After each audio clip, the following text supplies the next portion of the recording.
trying the most famous Squid Game snack in Korea. Wow! So ayun guys, itatry na natin sila kasi sobrang excited na ako. Let's go! Cheese Chokpoki. Kita nyo naman yan, no? Squid Game. So first time ko din tong matatry. Okay, so ito yung laman niya. Ito lang naman. Tapos yung ano niya, powder. Ilagay lang natin to. Bango! Kasama ba to? Do not eat. Hindi ko alam kung paano ito lutuin, guys, kasi hindi ko maintindihan yung nasa likod. Tignan mo naman. Okay, so, parang lalagyan mo lang siya ng tubig. Mainit na tubig.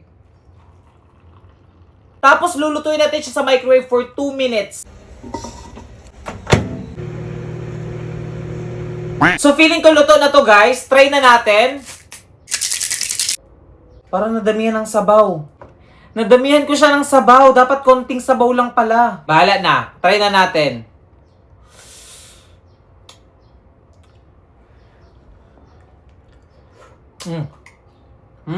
Yung lasa niya, parang kalasa lang din siya ng mga nabibili natin dito sa atin.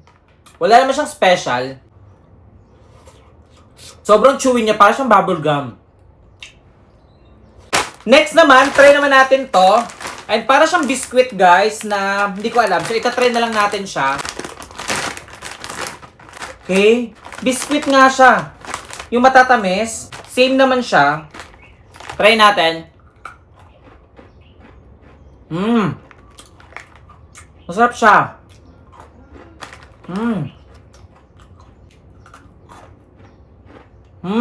Sarap. Sarap niya.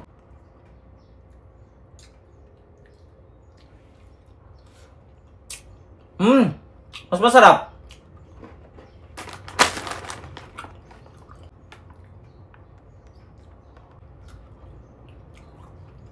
Sarap.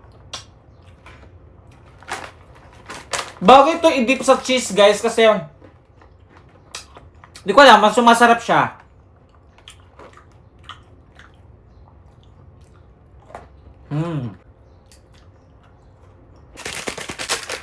Ayan na.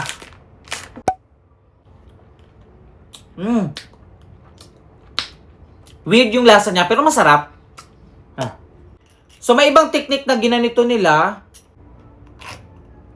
Hindi siya basta-basta natatanggal. Try natin. Oh! Oh! Tignan nyo! Matamis siya na na mapait. Hindi ako masyado na-impress dito kaya i-rate ko to ng 7/10. I-rate ko to ng 10/10. I-rate ko to ng 10/10.